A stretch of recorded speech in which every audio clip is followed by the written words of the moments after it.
नारायण श्रीमन्नारायण भवतारा लक्ष्मी नारायण नारायण नारायण लक्ष्मी नारायण नारायण नारायण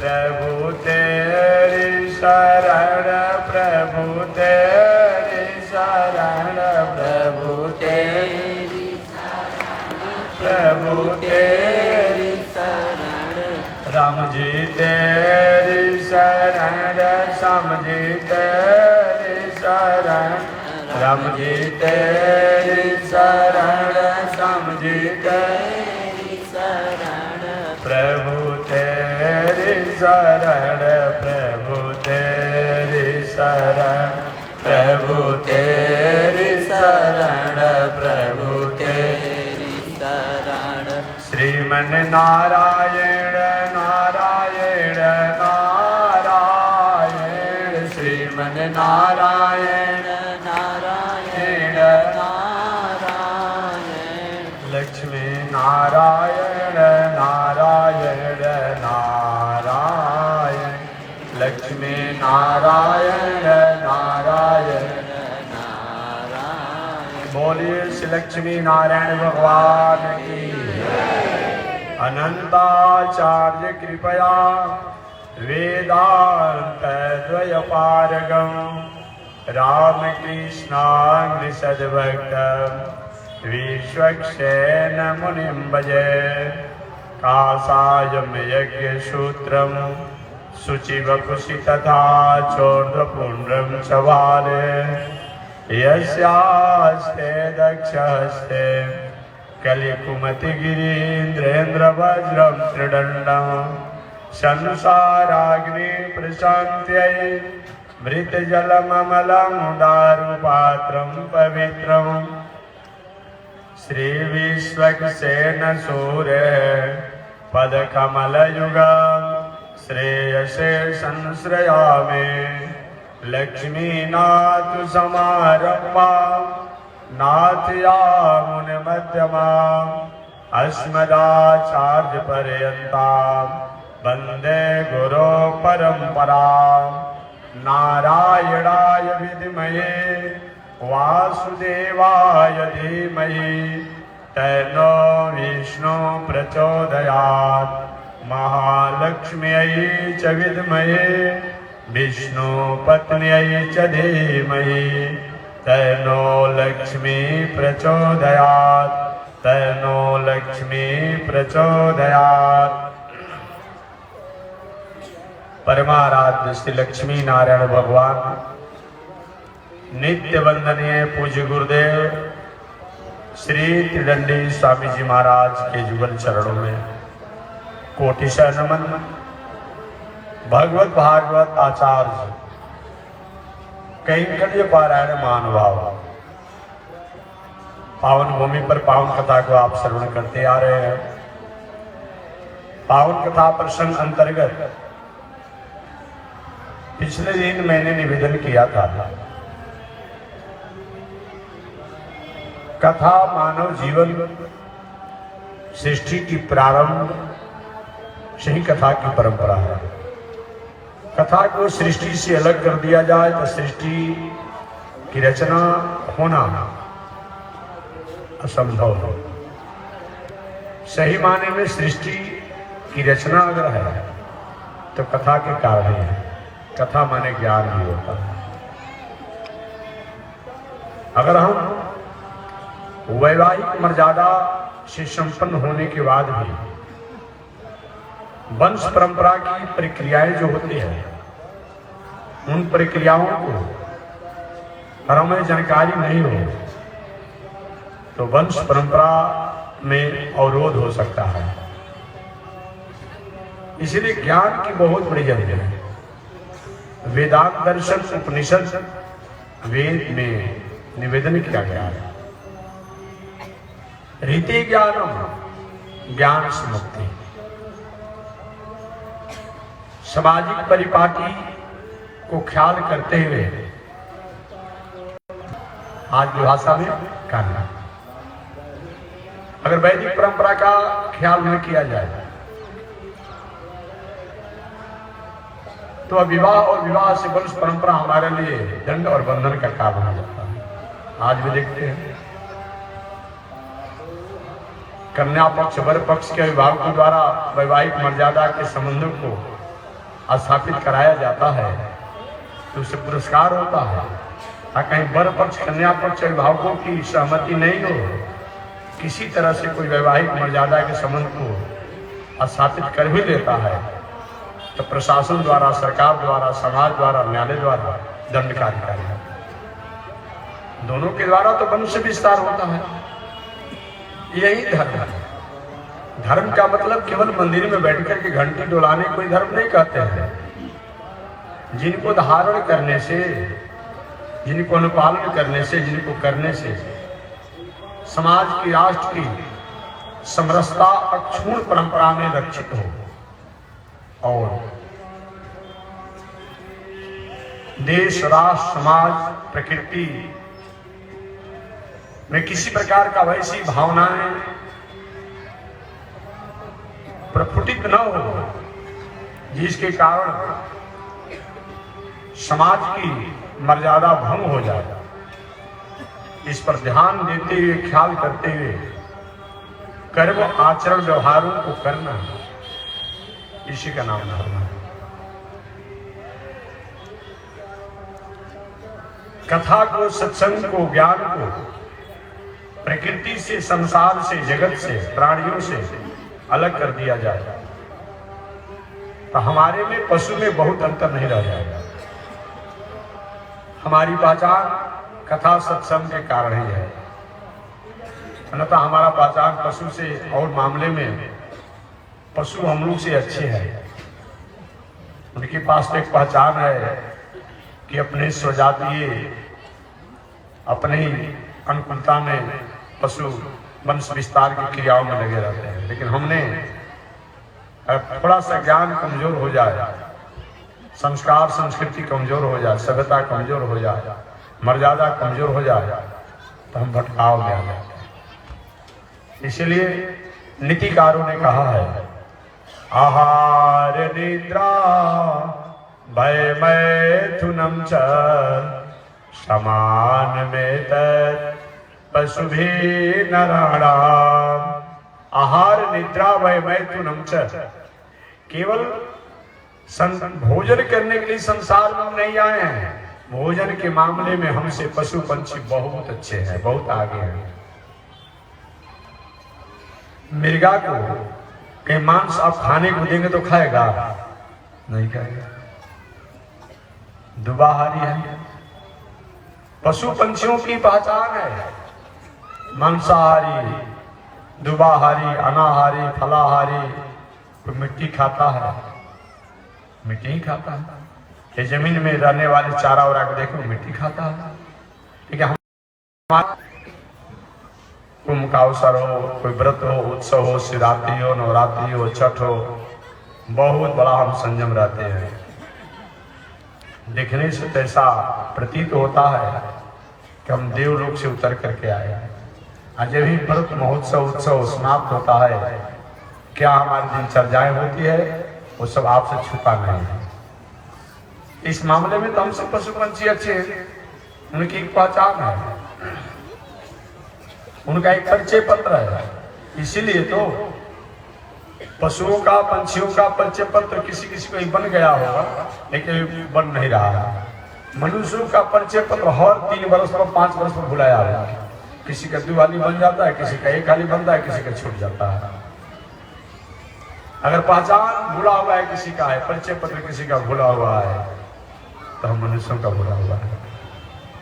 हमेशा हम लोग का बनते रहता है, हमेशा नया नया बनते रहता है।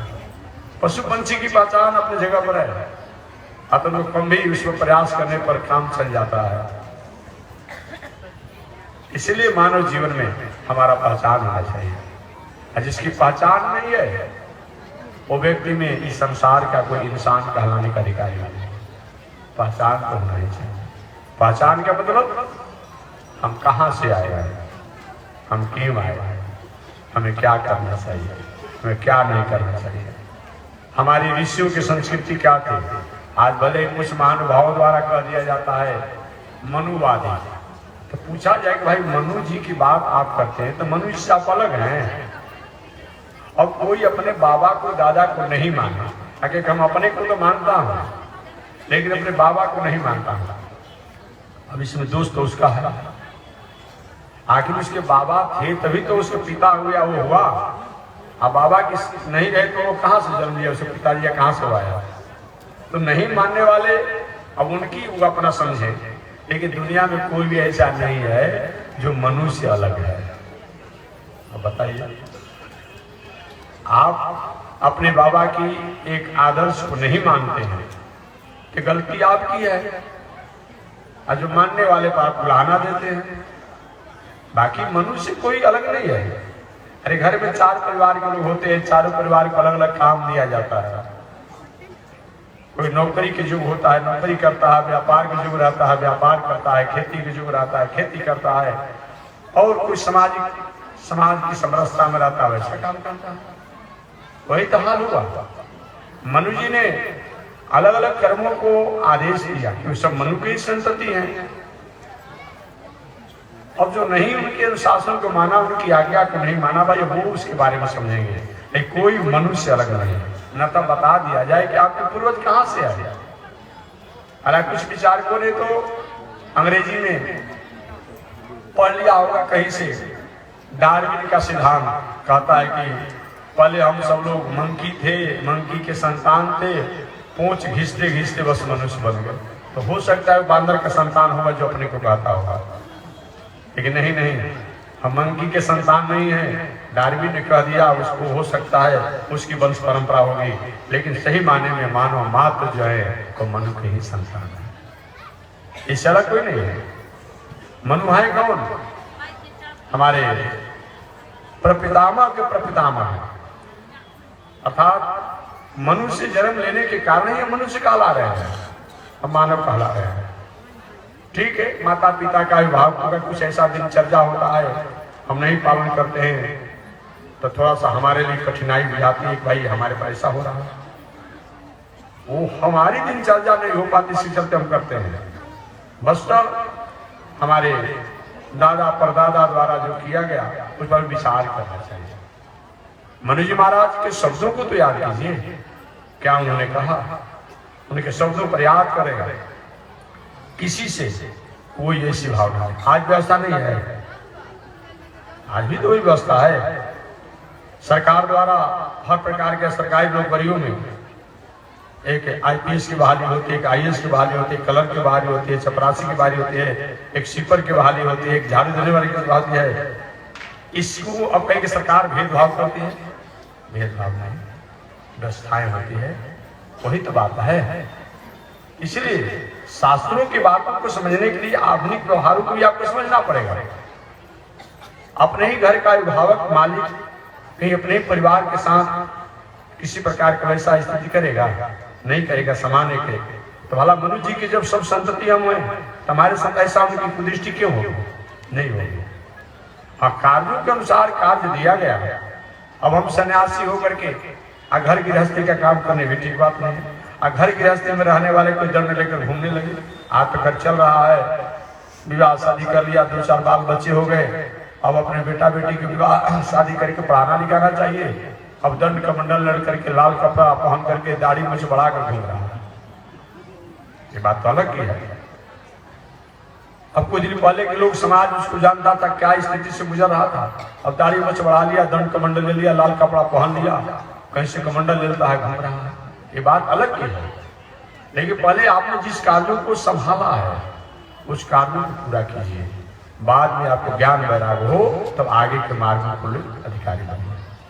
नहीं बताया तो मनु जी से हम अलग नहीं है और हो भी नहीं सकते हैं। मनु जी से हम अलग भी नहीं है और मनु जी से अलग हम हो भी नहीं सकते हैं। भले कोई कह देता है मनुवादी, हमें कहता है नहीं नहीं, दुनिया में कोई भी मनुवादी से अलग नहीं है, हो भी नहीं सकते हैं। एक सब जज्ञा प्रजा सृष्टि के प्रारंभ में ये मनु जी कौन है? हालांकि अलग अलग युगों में अलग अलग मनु की एक व्यवस्थाएं भी होती है, आगे मैं बताऊंगा कथा प्रसंग बस। इसे मानव जीवन में कथा की आवश्यकता है। अभी तो विदेशी वैज्ञानिकों ने भी इस बातों को माना कि भारतीय संस्कृति, संस्कार और परंपरा जो है बहुत आर्ष है, इससे पुराना दुनिया में कोई था ही नहीं। उसने बताया, अभी हम लोग गए थे नैमिषारण्य से यहाँ आ रहा है, मैंने देखा कि लिखा हुआ था, ऐसी तो नहीं लिखा हुआ था, सभी रिसर्च द्वारा उस पर उसको मुहर लगाया गया। तो कोई कमेंट कर सकता है, कोई विरोध कर सकता है। लिखा है कि ये 5000 वर्ष पुराना ये धरोहर है। ये दुनिया में किसी का है?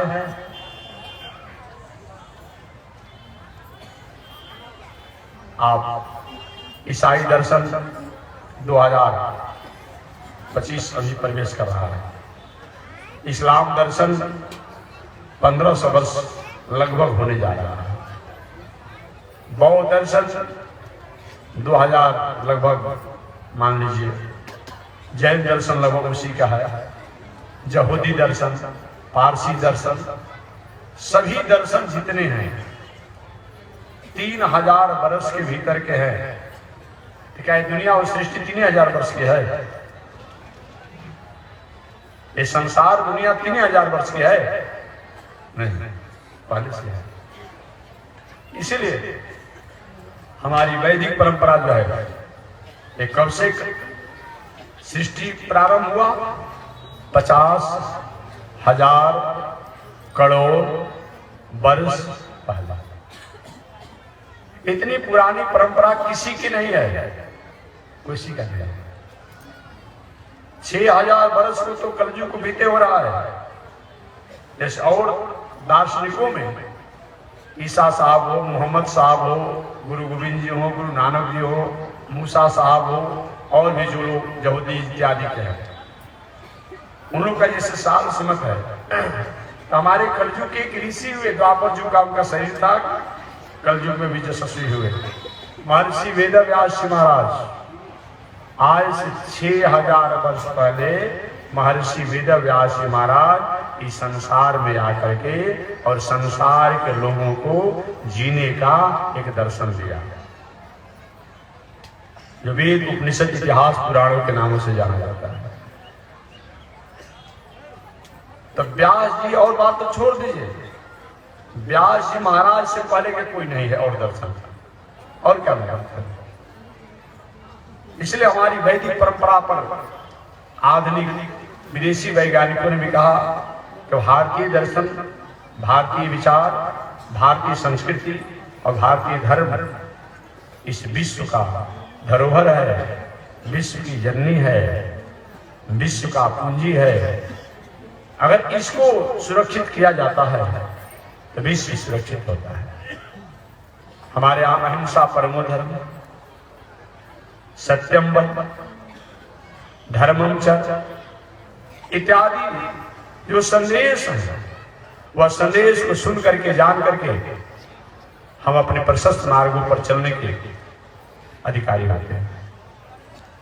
तो पिछले दिन मैंने बताया था, कथा केवल कहना और सुनना नहीं है।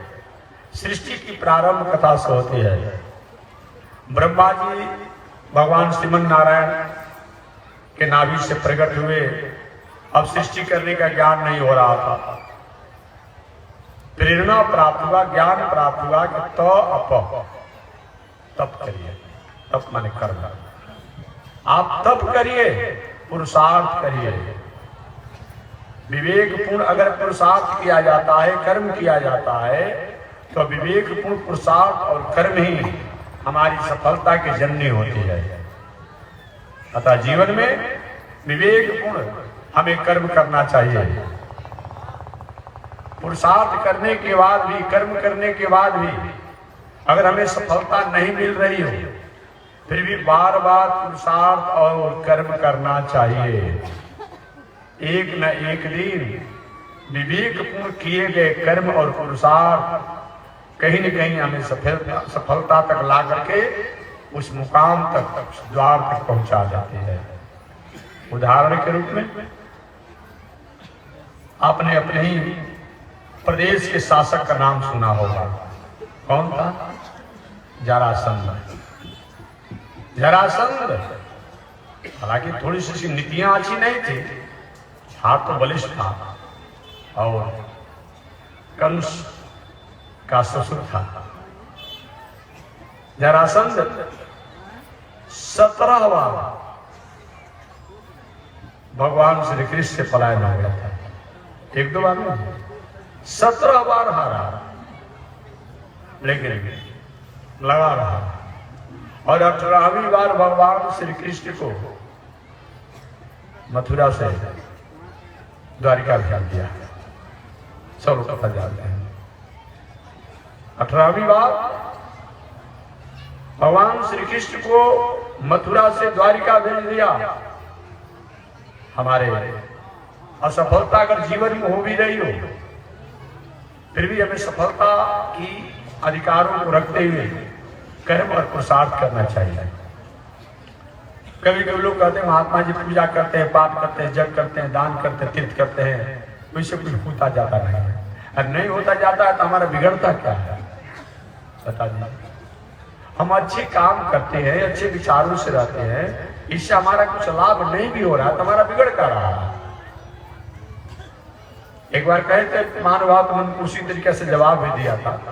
एक महाराज पूजा पाठ जग दान तीर्थ व्रत करते हैं, कोई लाभ नहीं है। तो हमने कहा कि ये बताइए, दवा को खाने से अगर कहीं रोग ठीक नहीं हो रहा हो तो क्या सल्फास की गोली खाया जाएगा? हम लोग पूछा था, हम दवा खा रहे हैं फिर रोग ठीक नहीं हो रहा है तो क्या करेंगे? सल्फास की गोली खाएंगे? नहीं नहीं, भले ही हमारा रोग ठीक नहीं होता होगा लेकिन दवा खाएंगे, संयम से रहेंगे, सल्फास की और एल्ड्रिक एसिड नहीं पिएंगे। तो हमें कर्म करने पर भी, पुरुषार्थ करने पर भी अगर सफलता नहीं मिलती हो, फिर भी बार बार हमें कर्म और पुरुषार्थ करना है। एक न एक दिन हमारा पुरुषार्थ और कर्म कहीं न कहीं हमारी सफलता की जननी बन सकती है। बहुतों को बनती भी है, और नहीं भी बनेगी तो हमारा उससे कुछ बिगड़ने वाला नहीं है। हम खेती हर साल करते हैं, कभी प्राकृतिक परिस्थितियों के कारण, कभी और किसी कारण से फसल अच्छे नहीं होते हैं, उसी में कभी प्रकृति तब तो हमने खेती करना ही छोड़ दिया। हम व्यापार करते हैं, व्यापार में कभी कभी नुकसान होता है, लेकिन हम करते रहते हैं। एक न एक दिन वो नुकसान कभी कभी सरकारी नीति के कारण और जो भी व्यवस्थाओं का वो लाभ भी पहुंचाते हैं। तो असफलता में भी सफलता छुपी रहती है। ये जान करके हमें हमेशा कर्म करना चाहिए। और कभी कभी सफलता में भी असफलता छुपी रहती है। जो व्यक्ति सफलता से जीवन जी रहा हो उसको हमेशा असफलता को याद करना चाहिए। कभी असफलता हो सकती है, ये विचार करके अगर संयम रखता है तो असफलता आते आते रुक जाती है। लेकिन हम क्या करते हैं, जीवन में कहीं सफलता आ जाती है तो असफलता को हम भूल जाते हैं। परिणाम क्या होता है, एक बार अचानक हमारे जीवन में सफलता आ जाती है, अब बचने का कोई गुंजाइश नहीं रहता है। लेकिन सफलता से जीवन जी रहे हो, असफलता को जानते हुए अगर हम संयम रहते हैं तो असफलता आते आते भी हम सफलता की तरफ रहते हैं। ऐसा हो नहीं पाता। इसलिए हमें, और कहीं असफलता में हम जीवन जी रहे हो लेकिन बार बार सफलता के लिए कर्म करते हैं, एक न एक दिन असफलता में सफलता छुपी रहती है और हम सफलता के अधिकारी हो जाते हैं। ये विचार करके कभी भी कर्म का त्याग नहीं करना चाहिए। कर्मी हमारी जननी है, कर्मी हमारा गुरु है, कर्मी हमारा ईश्वर है, कर्मी हमारा देवता है, कर्मी हमारा परमात्मा है। भगवान अगर किसी पर प्रसन्न होते हैं, देवता किसी पर प्रसन्न होते हैं तो कर्मवादियों पर होते हैं, केवल भाग्यवादियों पर नहीं। भाग के भरोसे हम सब कुछ छोड़ देंगे तो जो देवता और भगवान हमें देने वाले हैं वो भी कभी कभी पीछे हट जाते हैं। भगवान को लेकर वस्तु भी आते होंगे, हमारा भाग में जो होगा भाग की स्वतंत्र सत्ता नहीं होती है, याद रखिएगा। भाग की स्वतंत्र सत्ता नहीं होती है। अभी हमने किया है वो भाग बना हुआ है, करेंगे वो भाग बनेगा। ये विचार करके हमें कर्म करना चाहिए। भाग स्वतंत्र नहीं होता है। जहां धुआं की सत्ता है वही अग्नि की सत्ता है, जहां धूम की सत्ता है वही अग्नि की सत्ता है, और जहां धूम नहीं हो वहां अग्नि की सत्ता कैसे? इसीलिए हम लोग करते क्या है, कभी कभी धुआं को देख करके अपने आप अग्नि की कोई बातें नहीं है। नहीं, अगर धूम की सत्ता है तो आप प्रयास कीजिए, वो अग्नि की सत्ता हो सकती है। इसलिए मैं निवेदन करना चाहूंगा, जिसको आपने देखा है, जिसको आपने सुना है, समझा है, वो कर्मशील व्यक्ति, कर्मयोगी इस संसार में सफलता को प्राप्त किया है। अतः मानव जीवन में कर्म का त्याग नहीं करना चाहिए। ब्रह्मा जी बहुत दिनों तक सृष्टि करने के लिए इच्छा में थे, सृष्टि करने का ज्ञान नहीं हो रहा था। आवाज आ जाए, आकाशवाणी। अजी आकाशवाणी माने क्या होता है? आकाशवाणी किसे कहा जाता है?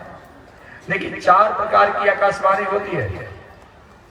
एक तो आकाशवाणी आप समझते हैं, टेलीविजन, मोबाइल, रेडियो, कंप्यूटर इत्यादि द्वारा आकाशवाणी। एक आकाशवाणी आकाश द्वारा, जो देवता लोग कभी कभी आकाशवाणी करते थे। तीसरा आकाशवाणी हमारे आपके हृदय में भी एक आवाज आती है। देखिए, धर्म क्या है, अधर्म क्या है, नीति क्या है, अनीति क्या है, न्याय क्या है, अन्याय क्या है, और किताबों द्वारा, संतों द्वारा, ग्रंथों द्वारा समझ में नहीं आता हो तो आप अपने से समाधान कीजिए। ये भी आकाशवाणी है। हमारे और आपके नाभि से 10 आंगुल ऊपर अपने अपने आंगुल से नाप लीजिएगा। हमारे आपके नाभि से 10 आंगुल ऊपर, जिसको आप हृदय कहते हैं, यहाँ पर एक प्रेरणा होती है। नीति क्या है, अनीति क्या है, धर्म क्या है, अधर्म क्या है, क्या करना चाहिए, क्या नहीं करना चाहिए, एक प्रेरणा प्राप्त होती है। और उसकी प्रेरणा के अनुसार अगर हम कर्म करते हैं तो वही क्या है, आकाशवाणी है, वही धर्म है, वही नीति है।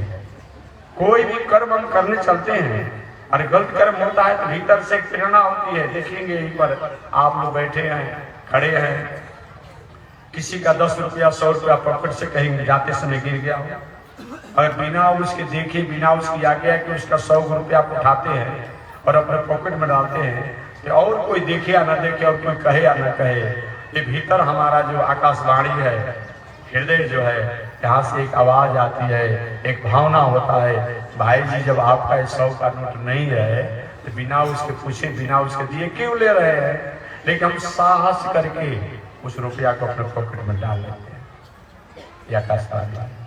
लेकिन कोई भी काम, कोई भी कर्म करने आप चलिए, अच्छे कर्म करते हैं तो भीतर से प्रेरणा आती है, भाई इसमें संकट तो है, समस्या तो है, लेकिन इसको छोड़ना नहीं है।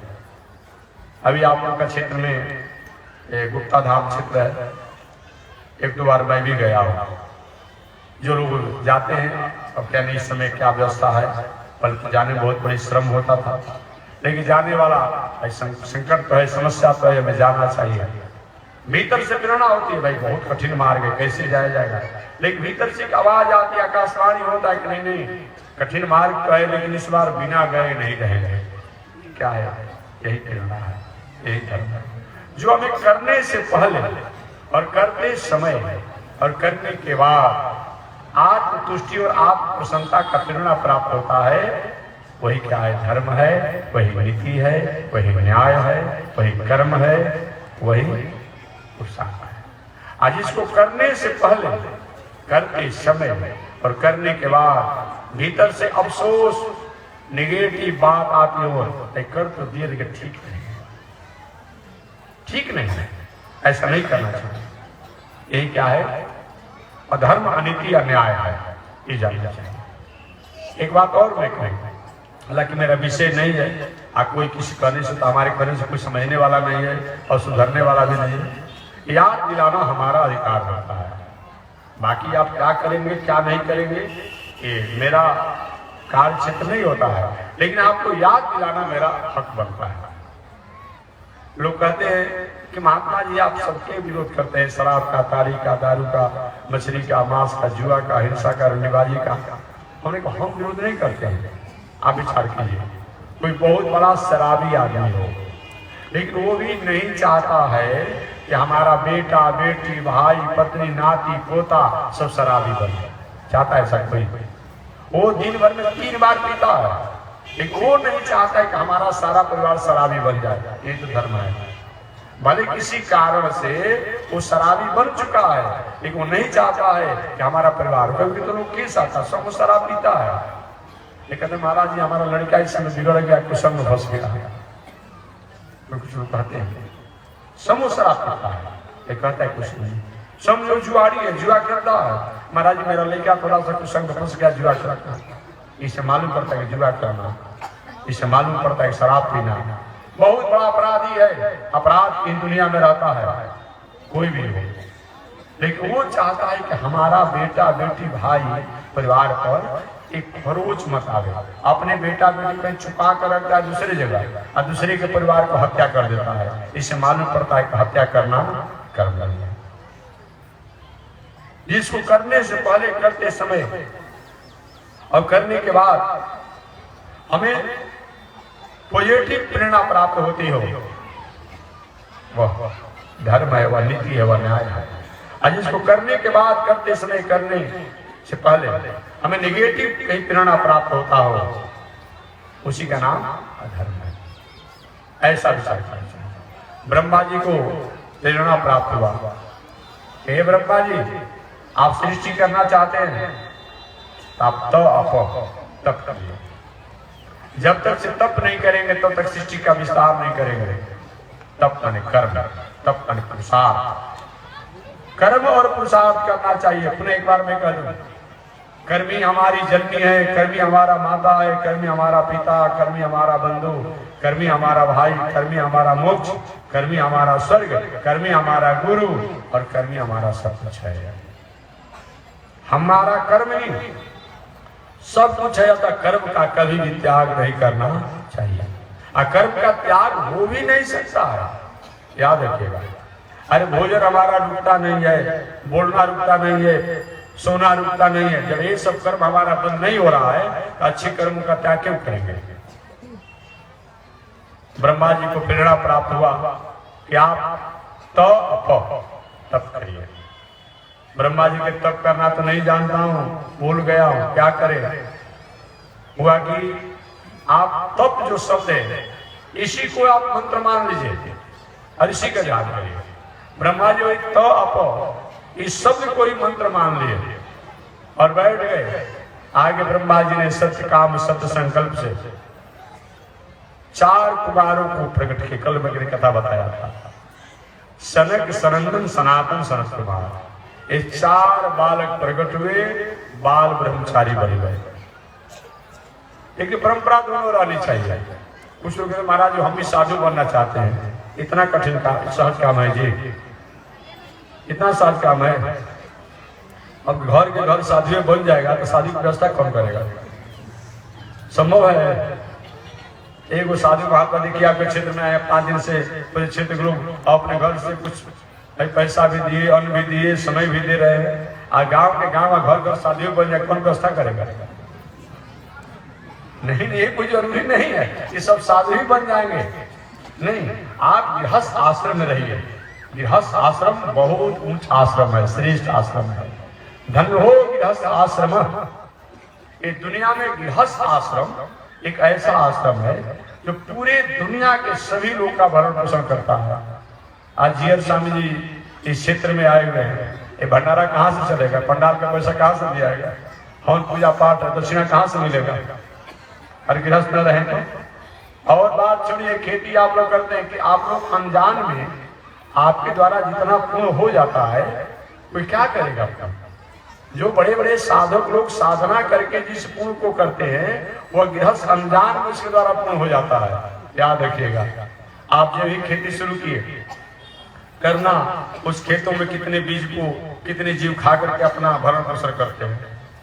फसल बढ़ने लगा, कितने जीव उसके पत्तों को खाया, बड़ा हुआ, उसके अन्न खाया, फसल पे आपने अपने घर पर ले गए, कुछ फसल खेत में गिर गया, उसको जीव जंतुओं ने पशु पंछियों ने खाया पिया, और अन्न आपका आया, आपके पास रहा, आपने ठीक है विक्रय ही किया, विक्रय किया, वहां उसके उपयोग में आया, वहां से आया, इस तरह से विनिमय होते चला गया।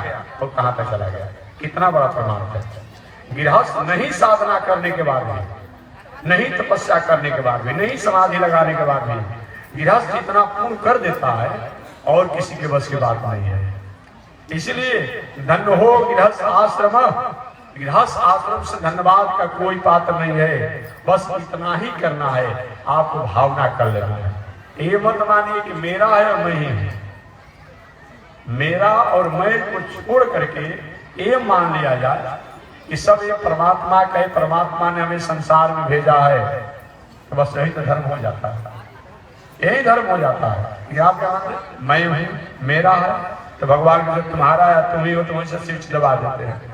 अब लोग कहते हैं कि शरीर ठंडा हो गया, ले चले शमशान, बक्सर ले चलिए, यही बातों को ध्यान देना है। अरे यही कथा प्रवचन होता है जी। जितना भी दुनिया में धर्म कर्म पूजा पाठ की बात होती है, जगदान भागवत सुनिए, रामायण सुनिए, क्या होता है? सबको घुमा फिरा करके ही होता है कि समाज का कल्याण कीजिए, परमार्थ कीजिए, उपकार कीजिए, सदाचार से रहिए, नीति न्याय से रहिए, और अपने कर्मों को, वस्तुओं को, व्यवस्थाओं को ईश्वर से जोड़ करके और तब उस वस्तु व्यवस्था का अपने जीवन के उपयोग में लीजिए। यही तो धर्म है, यही तो पूजा है, यही तो पाप है। ऐसा संत महात्मा करते हैं। हम भी देखिए, हम भी मठ मंदिर नहीं बनाते हैं। अभी आप कुंभ में गए होंगे, 1-1.5 महीना हम लोग रहा, 2 महीना लगभग रहा, सब मिला जुला करके। तो हम इसीलिए अन्न क्षेत्र चलाया, भाई भगवान के सब लोग अंश हैं, भगवान के प्रेमी हैं, ये मान करके मैंने अन्न क्षेत्र चलाया। ये नहीं चला कि मैं आपको भोजन कराया हूँ में, तो हमको भी आप खिलाएंगे। हम सामान्य लोगों के साथ क्या होता है, कोई किसी को जब कुछ करता है प्रमाण, तो वो सोचता है उसे रिटर्निंग चाहता है। यही बंधन होता है। बंधन मोक्ष दूसरा कुछ नहीं है। बंधन मोक्ष का मतलब क्या होता है? अगर हम अपना कर्म मान करके कार्य करते हैं तो मोक्ष है, और इस कर्मों में हम अपना स्वार्थ लेकर करते हैं तो बंधन हो जाता है। आप परिवार के साथ रहिए, परिवार, पत्नी, बाल बच्चों को साथ रहिए, पढ़ाइए लिखाइए, बड़े आदमी बनाइए, नौकरी लगाइए, सब कुछ कीजिए, घर द्वार मकान बनाइए, लेकिन कभी भी भावना मत कीजिएगा कि हमने बेटा को, नाती को पढ़ा लिखा के बड़ा आदमी बनाया तो बुढ़ापा में हमारा भी सेवा करेगा। बुढ़ापा में सेवा करेगा क्या ना थाले में भेज देगा, वो तो समय बताएगा। कितने लोग हैं जो पढ़ा लिखा के बड़ा अपने बेटा को बनाए और कितना उनकी सेवा कर रहा है वो तो उनको पता होगा। 100 में, हजारों में ऐसा 1-2 लोग होंगे भी सेवा करने वाले, और पता है उसको समय नहीं है।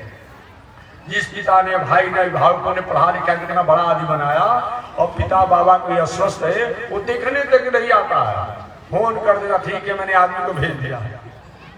पूछा जाए उनसे, अरे भले आदमी, अगर तुम ही आदमी बन जाते तो क्या दिक्कत होता? आदमी हो करके भी अपने को आदमी नहीं बनना चाहता है। दूसरे को आदमी बनाने के लिए आदमी भेजता है, लेकिन अपने आदमी नहीं बनता है। अब कोई मतलब होता है? इसीलिए ये भावना को त्याग कर हम कर्म करते हैं तो हर कर्म ही हमारी साधना है, हर कर्म ही हमारी आराधना है, हर कर्म ही हमारी पूजा है। वर्ग की वर्षित कर्म ही पूजा है। जिस कर्म में हम कर्म करते हैं लेकिन किसी से रिवेट और रिटर्निंग की भावना हमारी नहीं होती है, किसी से न रिवेट की बात न रिटर्निंग की बात होती है, वह कर्म ही धर्म हो जाता है, कर्म ही पूजा हो जाती है, कर्म ही साधना बनाती है। अगर हम किसी रिवेट रिटर्निंग की कामना करते हैं तो कर्म जो बंधन हो जाता है। ये संत महात्मा और आप में बहुत अंतर नहीं है। ये लाल कपड़ा, पीला कपड़ा, दाढ़ी में तो कोई बढ़ा सकता है, कोई ले सकता है। बाजार में जाएंगे, लाल पीला कपड़ा भी खरीद लेते हैं। ये क्या मतलब होता है? वैसे जंगल में जाकर बात सोच लेकर अभी दंड बांध सकते हैं। ये कुछ बहुत बड़ा वेशभूषा ठीक है, पहचान का भी एक महत्व है, इसको नकारा नहीं जा सकता है। अरे भाई जिलाधिकारी जी हो, जिला न्यायाधीश जी हो, उनका बोर्ड भी गाड़ी पर लगा हो तो और अच्छा लगता है। अगर न्यायाधीश जी, जिलाधिकारी जी का बोर्ड नहीं भी हो तभी का जिलाधिकारी जी का पद प्रतिष्ठा कहीं गौरव कमजोर रहेगी क्या? लेकिन भेष भी हो, परिवेश भी हो, और उसके अधिकारी भी हो तो और सोना में सुगंध हो जाता है। दंड का अधिकारी हो, कमंडल का अधिकारी हो, गिरवा कपड़ा का अधिकारी हो, दाढ़ी मूछ का अधिकारी हो तो अच्छी बात है। लेकिन केवल दाढ़ी मूछ और दंड कमंडल लाल कपड़ा हो और वैसा स्थिति नहीं हो, वो व्यक्ति भेद से हो सकता है, ये सही माने में वो व्यक्ति नहीं हो सकता है। अतः आप धोती कुर्ता पहन करके, पैजामा कुर्ता पहन करके, फुल पैंट कुर्ता पहन करके, स्त्री वेश में, पुरुष वेश में भी आप उसी प्रकार से संत हैं। कब? जब अपने कर्म को करते हुए आप ये मानिए कि मेरा परिवार तो जरूर है, मेरे भाई परिवार, बेटा बेटी सब है, लेकिन भगवान ने हमें भेजा है, अतः इनकी हमें सेवा करना है, शिक्षित करना है, संस्कारी करना है, इनको आगे बढ़ाना है, ऊंचा बढ़ाना है, ये मान कर कीजिए। उन सब रिटर्निंग की कामना मत कीजिए कि ये भी हमारी सेवा करेंगे, ये भी मेरा सहयोग करेंगे। ऐसे भावना को त्याग देते हैं तो आप संत हैं। धन्य हो गृहस्थ आश्रम, यही तो शास्त्र में बताया जाता है। इसलिए आप जो करते हो काम तो मैं भी करता हूँ, मैं भी भोजन करता हूँ, आप भी भोजन करते हैं, मैं भी बोलता हूँ, आप भी बोलते हैं, हम भी चलते हैं, आप भी चलते हैं, मैं भी पहनता हूँ, आप भी पहनते हैं, आप भी कहीं रहते हैं, मैं भी किसी आश्रम में रहता हूँ। इसमें बहुत अंतर नहीं है। अंतर क्या है? हमारे उद्देश्यों में, हमारे लक्ष्यों में, हमारी भावनाओं में। हमारा उद्देश्य, हमारा लक्ष्य, हमारी भावना अगर समाज राष्ट्र के प्रति है तो हर व्यवहार, हर कर्म जो है वो हमारे लिए मंगलमय हो जाता है। अगर हमारा उद्देश्य, हमारा लक्ष्य समाज राष्ट्र के प्रति नहीं होता है, प्राणियों के प्रति नहीं होता है, संस्कार संस्कृति के प्रति नहीं होता है, तो सब कुछ होने के बाद भी वो कुछ नहीं होता है। ये तो शास्त्र है। ब्रह्मा जी को आज्ञा हुआ, हे पितामह जी आप तप करें, जब तक तप नहीं करेंगे तब तक आपको सृष्टि करने का ज्ञान नहीं होगा।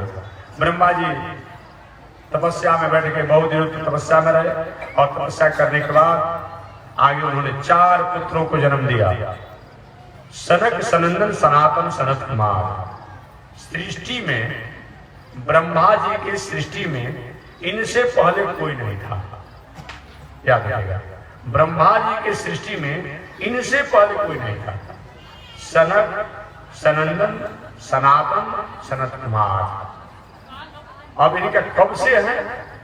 50,000 करोड़ वर्ष पहले के है। इतना पुराना किसी का इतिहास है?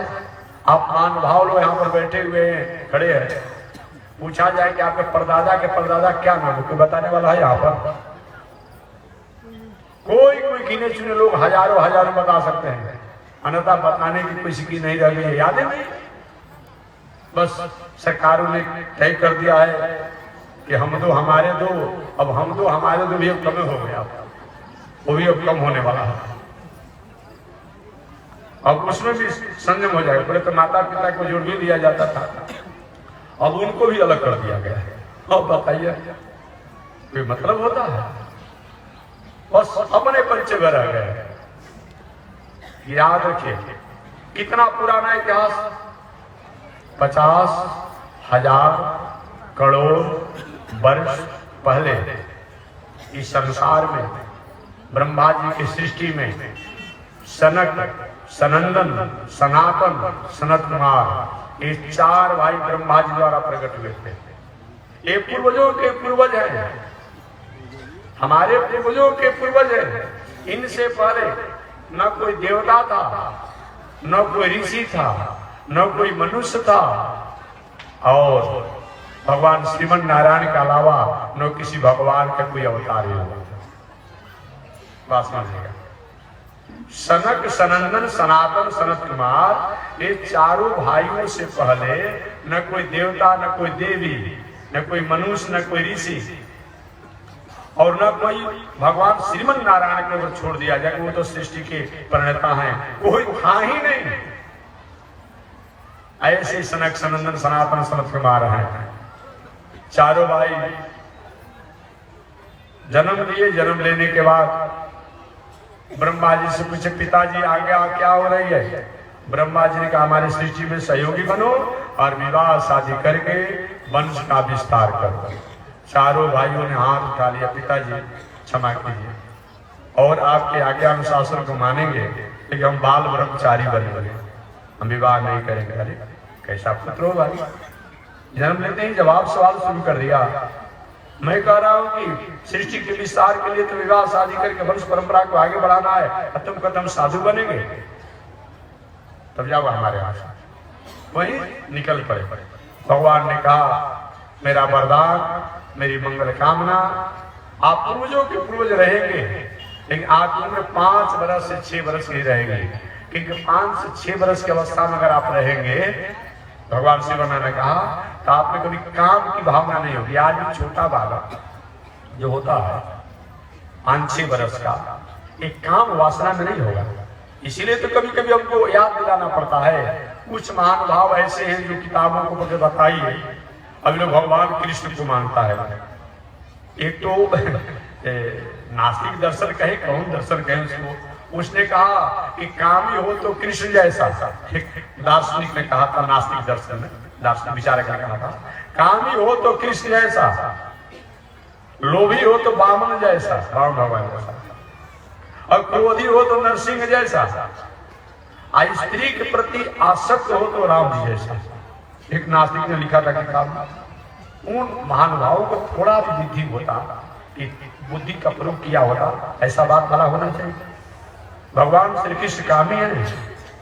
आज भी 10 बरस के भीतर ये जितने लड़के हैं अपने में, आप पहले के बाद पहले तो हम लोग 8-10 बरस तक, लेकिन मरकीन और मुठिया भगई जिसको आप अपनी भाषा में कहते थे, बांध करके या गली गली घूमते रहते थे। आज ना अब लड़कियां भी गर्भे के बाद फोन हो रहा है दुकानदार के यहाँ, देखो जल्दी जूता कपड़ा की व्यवस्था कर दो। अभी वही से फोन करा, गर्भे में से बालक करा है, हमारे लिए मोबाइल की व्यवस्था कर दीजिएगा। हाँ देखेंगे, आज लड़का अभी जन्म लिया उसको मोबाइल खिलौना के ऊपर दे दिया जाता है। माता पिता भी चलो कम से इसी में बाधा रहेगा। अब बाद में जब बड़ा होता है तो मोबाइल को लेकर के बहुत अच्छे भी काम करते हैं और बहुत उपद्रव भी करने लगते हैं। तो मैं बात निवेदन करना हूं, जिस समय लोग 8-10 बरस तक भगई और मोटिया मरकीन लपेट करके इसी तरह से गलियों में घूमते थे, बात समझ लीजिएगा।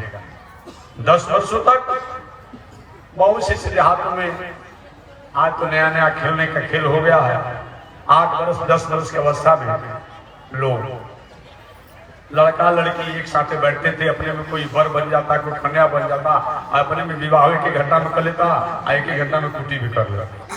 ये तो खेल बहुत होते रहता। तो जिस समय भगवान श्री कृष्ण ने रास लीला किया है, उनका उम्र कितना था?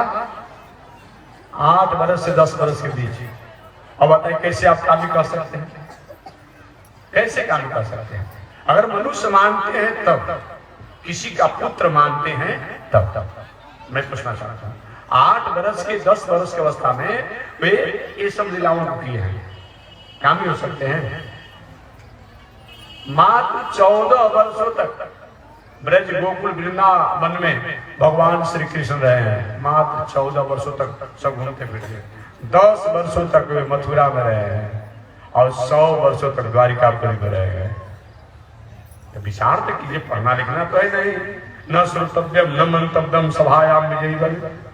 8 वर्ष 10 वर्ष का लड़का आज भी उसको कामी माना जाता है। वो तो अपने में लड़का खेलते रहता है, कोई वर बन जाता है, कोई कन्या बन जाता है, अपने विवाह करता, पुनः कुछ देर के बाद कुटी हो जाता है। आज भी खेलते रहते हैं लड़का लड़की छोटे छोटे।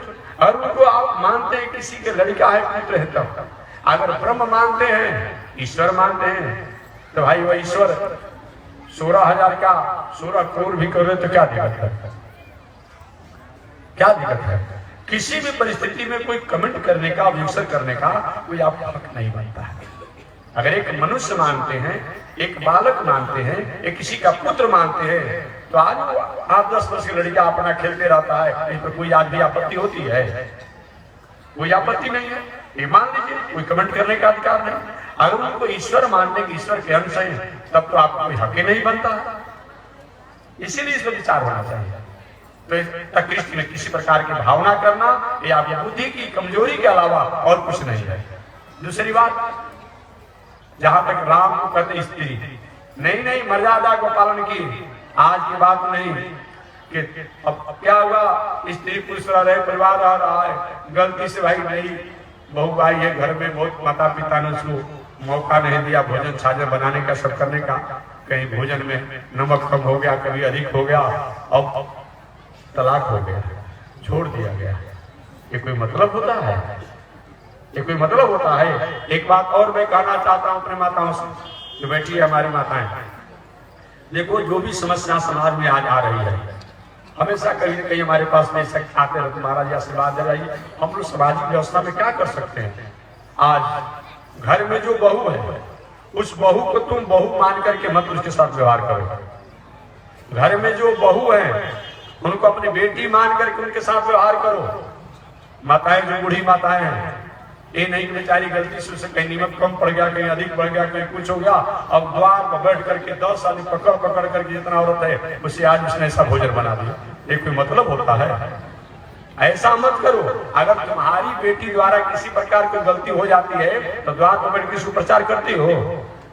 नहीं करती हो कि विवाह नहीं होगा इसका, कि विवाह रुक जाएगा। बस वही बात मानो, अगर तुम्हारे घर में जो बहू आई है उस बहू द्वारा अगर कोई गलतियां हो भी गई तो समझा दो, बुझा दो, लेकिन समाज में लोगों से कहने की आवश्यकता नहीं है। तो घर में जो अपने को सास कहलाने वाली जो माताएं हैं, उनको अपने घर में आने वाली बहू को बेटी जैसा व्यवहार करना चाहिए। और घर में आने वाली जो बहू अपने को कहलाने वाली हो, अपनी सास को अपनी माता जैसा मान ले, विवाद का समाधान हो जाएगा। बाकी शासन सरकार और न्यायालय क्या करेगा? बहुत शासन सरकार करी तो क्या कर, ठीक है भाई इनके जीवन की भरपाई कर दीजिए, कुछ खर्चा दे दीजिए, इससे काम चलेगा? इसीलिए विचार करना चाहिए। घर में जो बहू है उनको अपने सास को माता जैसा, कहीं कुछ बोल भी दी, अगर सास जी ने कहीं कुछ बोल भी दिया तो हंस कर आ जाओ। घर में बेटी को अपनी माता डांटती नहीं है, मुझाड़ा करती है कि हंस कर आ जाती है। ये जब तक नहीं हो पाएगा तब तक समाज में आज जो एक बहुत बड़ी विषम परिस्थितियां बनी हुई है, इसका समाधान नहीं हो पाएगा। जो अपने को सास कहलाने वाली स्त्री है, बूढ़ी माताएं हैं, उनको अपने बहू को, पुत्र वधू को, उनको अपने बेटी जैसा व्यवहार करना पड़ेगा।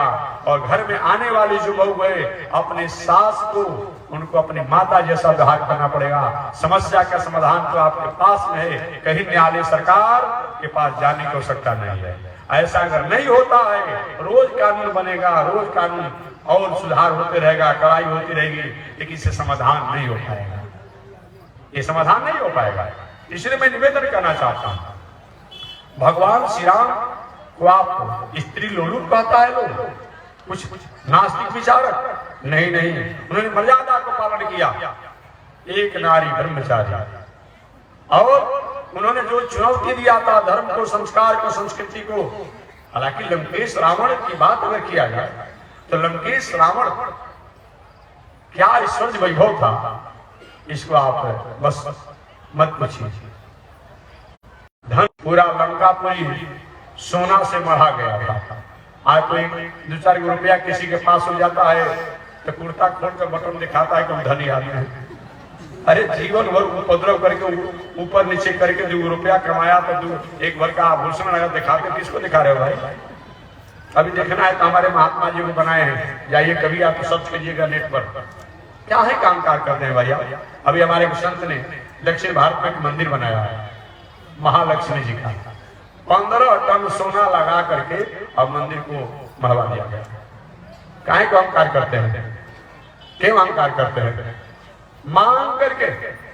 एक महात्मा ने उस मंदिर का नाम है, भेलूर के आसपास में है, महालक्ष्मी टेम्पल कहा जाता है। महालक्ष्मी टेम्पल कहा जाता है, सर्च करेंगे अपने गूगल पर कभी, भेलूर के आसपास में है। एक महात्मा ने मंत्र बना दिया। अब 1-2 वर्ष सोना कहीं कमा लिया, पूरा जीवन लग गया, उंगली छोटी पसीनाई करके, खून पसीनाई करके तो बहुत बड़ा अहंकारी बनते हैं, दिखाते रहते हैं सोना हम पहने हुए हैं। देखिए अपने से बड़े लोगों को और हम देखते हैं तो हमारा अहंकार और ईगो डाउन होता है। एगो गाड़ी कहीं खरीद लिया 2-4-10 लाख रुपया के, तो जब गाड़ी बैठते तो शीशा खोल कर परिवार को दिखाते कि देखो तुम साइकिल पर चल रहा है, मोटरसाइकिल चल रहा है, हम तो फुल में कर दिए। आज जो कंपनी का मालिक रोज सैकड़ों गाड़ी बनाता है, वो कितना बड़ा आदमी है? काहे का अहंकार करते हैं? इसलिए भगवान ने आपको वैभव दिया है, धन संपत्ति दिया है, ईगो मत करिए, अहंकार मत करिए। ये मानिए कि परमात्मा ने दिया है, उसको प्रणाम कीजिए, किसी को दबाइए और किसी को अपमान मत कीजिए। ये बात मैं निवेदन करना चाह रहा था। इसलिए मानवीय जीवन में जब तक हमारे पास साधन संसाधन आए और साधन संसाधन को अगर हम सही माने में मर्यादा से स्वीकार नहीं करते हैं तो जीवन का कोई मतलब नहीं। भगवान श्री राम मर्यादा के पालन करने के लिए एक कार्य किए। लंकेश रावण के पास धन की कमी नहीं थी, बल की भी कमी नहीं थी। आप जानते होंगे बल तो इतना था कि महाभारत संग्राम में जितने लोग वीर थे उतना, अब शंकर जी ब्रह्मा जी द्वारा सब कुछ प्राप्त किया, अब उन्हें कुछ नहीं समझता है, उन्हीं को कुछ समझता नहीं। इसलिए मैं निवेदन करना चाहा, भगवान श्री राम स्त्री लोग नहीं बल्कि एक मर्यादा, एक नारी ब्रह्मचारी, और जो हमारी नारी केवल एक वंश विस्तार की एक सिस्टम नहीं है। नारी हमारी वैदिक परंपरा, पृथ्वी की धरोहर है, पृथ्वी की मर्यादा है, पृथ्वी की वह एक संस्कृति है, संस्कार है।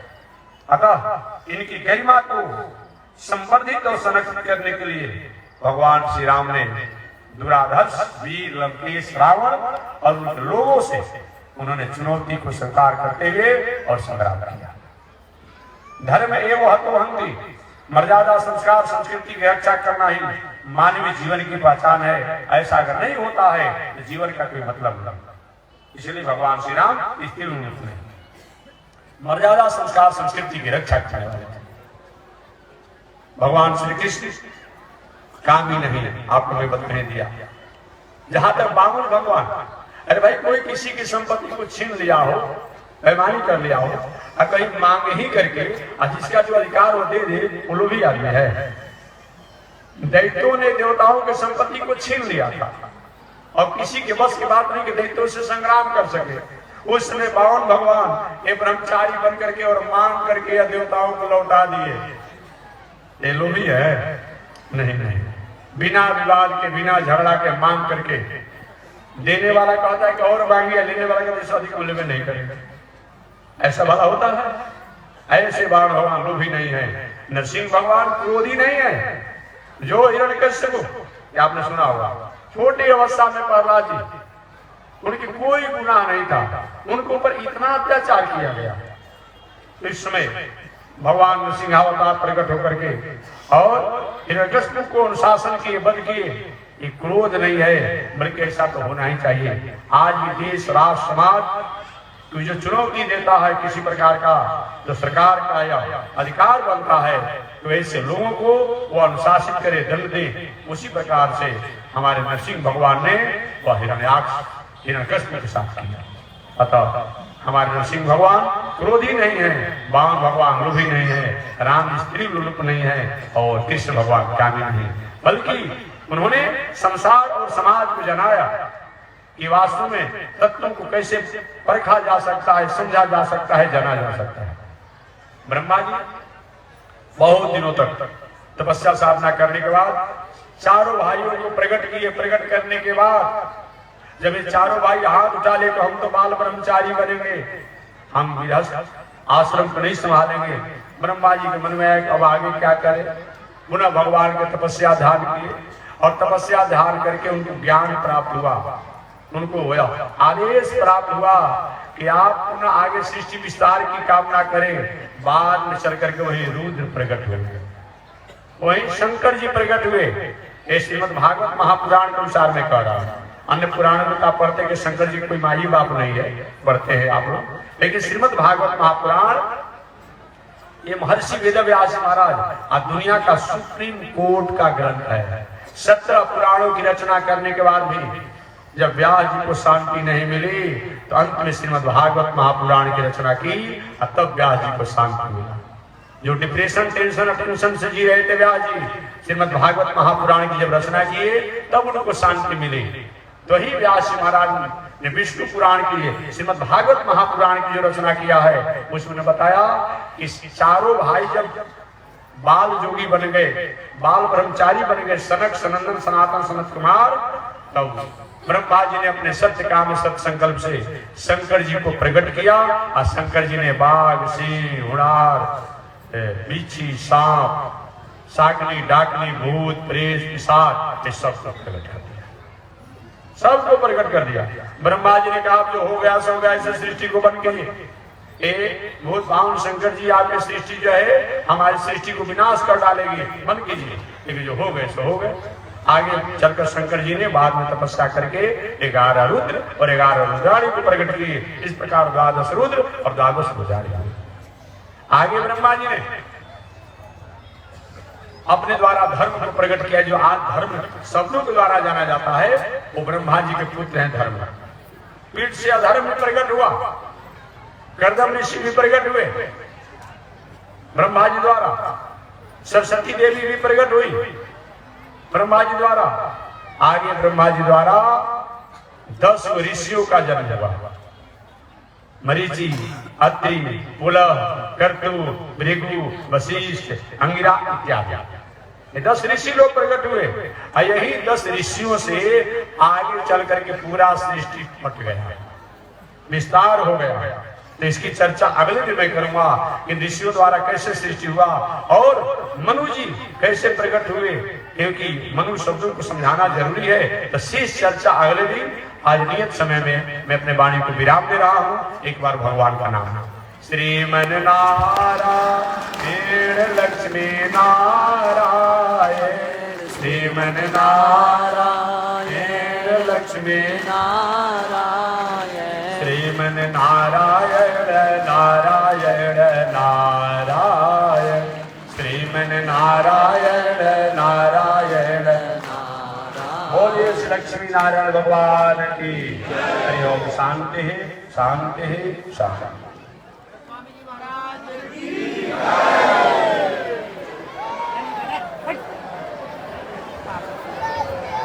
ओम चंद्रमा मनसो जात चक्षु सूरजो अजायत, श्रोत्राद्वायु सम्राट समुखाग्निरजायत, श्रीशते लक्ष्मी सबन्यावोरात्रे पार्श्वे नक्षत्राणि रूपमस्मिनो व्यातम्, ईशनिगालामो मयिगाल सर्वलोकं मयिगाल।